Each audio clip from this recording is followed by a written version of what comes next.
Om Namo Bhagavate Vasudevaya. Om Namo Bhagavate Vasudevaya. Om Namo Bhagavate Vasudevaya. We're going to begin reading from chapter 10, from the Brilliant as the Sun retelling of Srimad Bhagavatam Canto 8, Enchanting Pastimes. Chapter number 10 is the battle.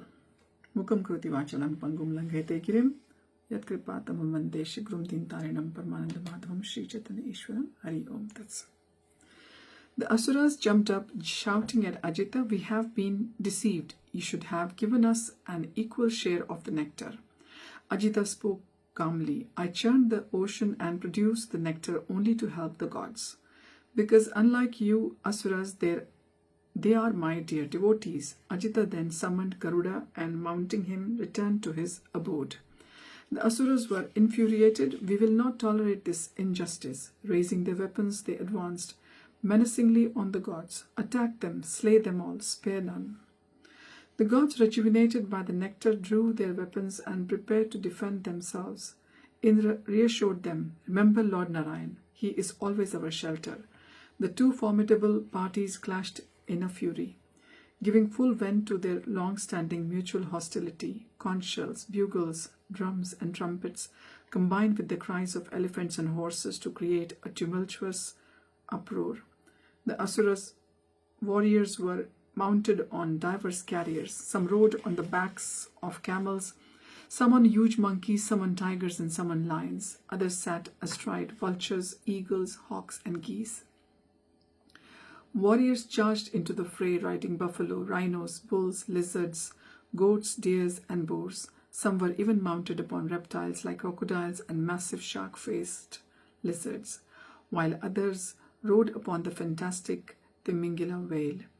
Bellowing in anger, the combatants closed upon each other. They appeared like two oceans colliding. The infantry fought other infantry, while the cavalry confronted those fighters on the opposing sides. Decorated with jeweled canopies and umbrellas, with colorful banners flying from poles of crystal and lapis lazuli, their burnished armor shining brilliantly and their silver and gold shields reflecting the sunlight, the combined armies were dazzling.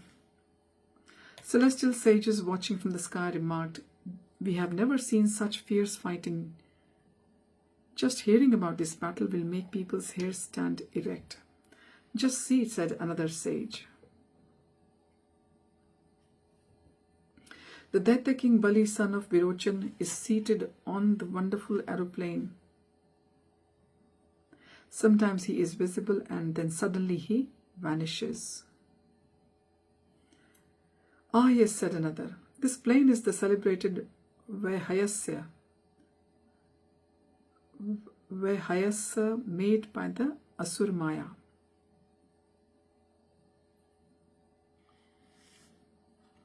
Sorry, I should say it again.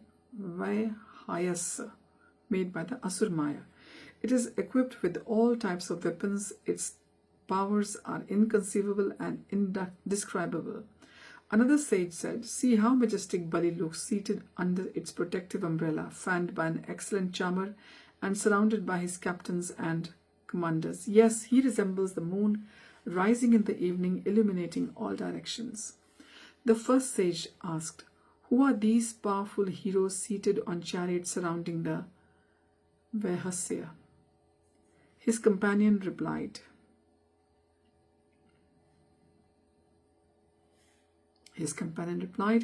"They are Bali's powerful commanders and captains. See, that is Namuchi. There is Shambhara, Bana, Viprachiti,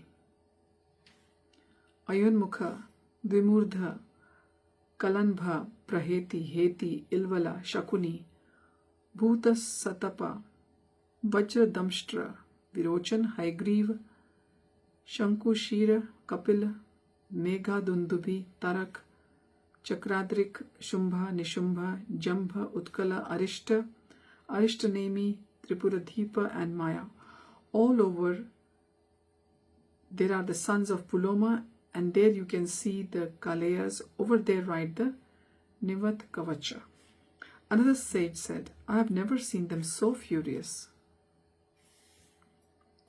It is understandable, said a third. After all, they worked hard to attain the nectar only to be denied their share. As the sages spoke among themselves, the asuras blew on their conch shells, making a tumultuous sound like lions roaring. Attack, attack, screamed the asur commanders. Spare none. Seeing his rivals bent on the god's destruction, Indra became furious. The sages' attention went to him. Look, said one, pointing at Indra. There is the king of heaven, seated on his elephant Airavat.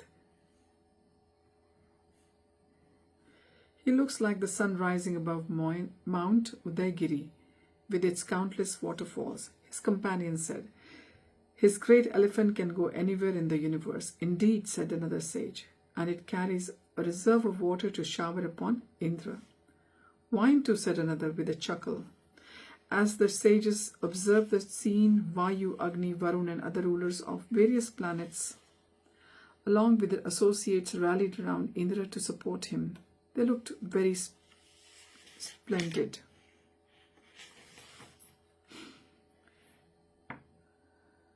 Said a sage, see how their various vehicles are decorated with flags and armed with so many weapons. As they watched, Bali and his party met with Indra and his party. The Asuras harshly rebuked the gods. You pose as virtuous men, but you are just cheats and liars. Now you shall pay for your crimes. The gods laughed in derision. You are the criminals. You think yourselves noble, but exhibit harsh and sinful behavior. As the two enraged parties traded insults, they closed on one another. They fought in pairs, with Indra facing Bali, Kartikeya against Tarak, Varun fighting Heti, and Yamaraj contending with Kalnab.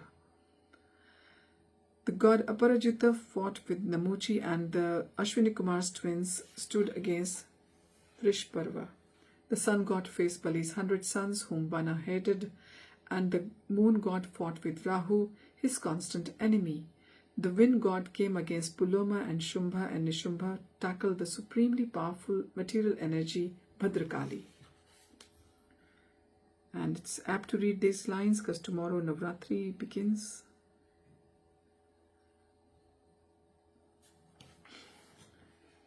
And we know the story, how these Daityas fought the material energy in another instance as well. Shiva fought Jamba, and Vibhavasu battled Mahishasur. Ilvala, along with his brother Vatpati, fought the sons of Brahma. Durmarsha fought with Cupid, the Asur Utkal with the Matrika goddesses, Brihaspati with Shukra, and Sanaishchara or Saturn with Narkasur. The Maruts fought the Nivat Kavacha, the Vasurs fought the Kalakeya Asuras, and the Vishwadeva gods fought the Paloma Asuras, and the Rudras fought the ever-angry Krodhavasha Asuras.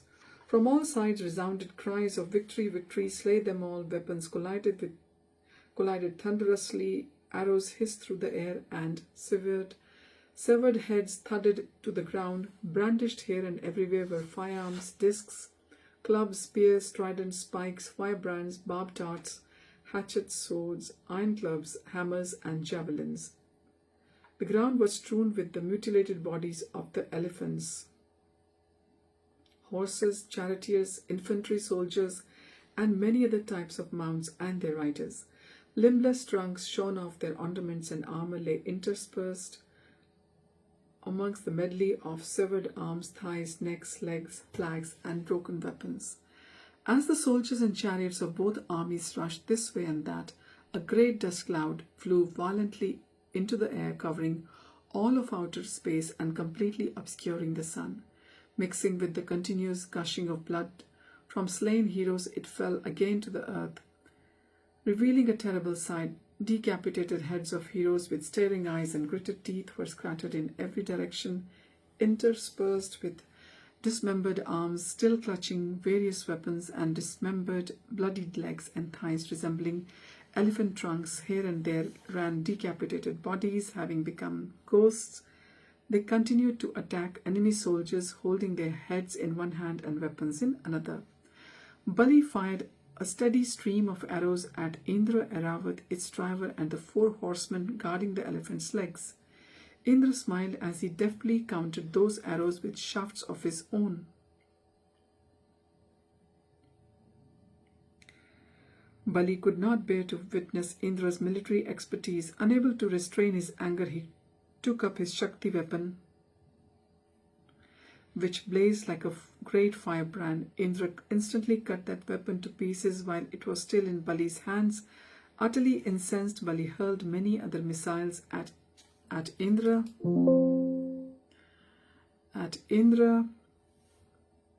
and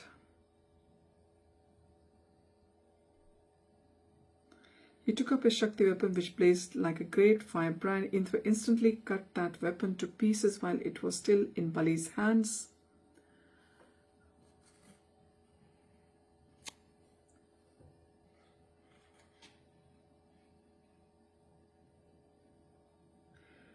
Bali hurled many other missiles at Indra in swift succession, but the gallant god also destroyed these. Bali disappeared and resorted to demonic illusions and mystic power.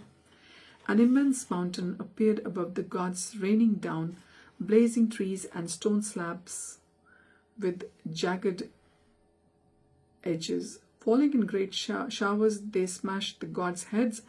This was followed by a rain of scorpions, serpents, and other poisonous creatures, lions, tigers, bears and elephants. Thousands of naked asuras bearing great tridents appeared, crying out, "Cut them to pieces, pierce them."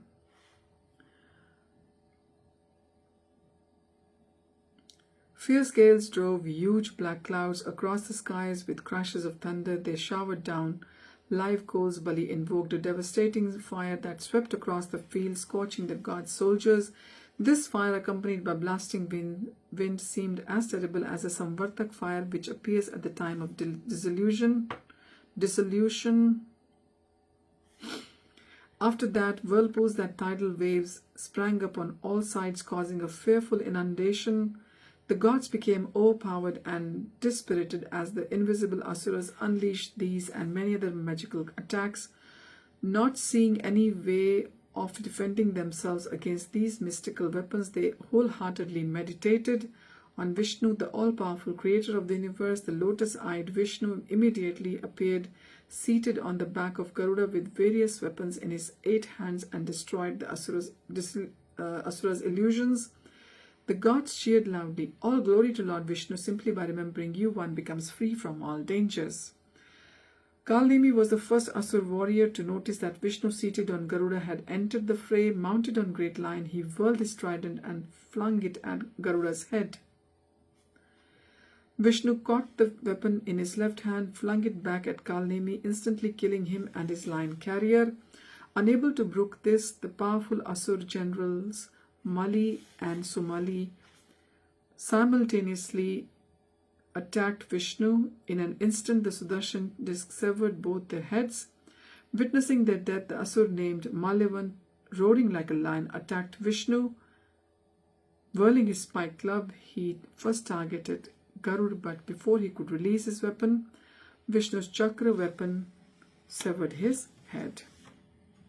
So this was the battle. Chapter number 10. Next time we will continue with reading from chapter 11. Indra destroys the Asuras. So today was a solar eclipse as well. Partial solar eclipse here in Europe. And hope you all have been chanting, because chanting is the only way we can remember God in this Kali Yuga. So thank you for joining in today's reading. Hari Om Tat Sat. Hare Krishna. Srila Prabhupada Ki Jai.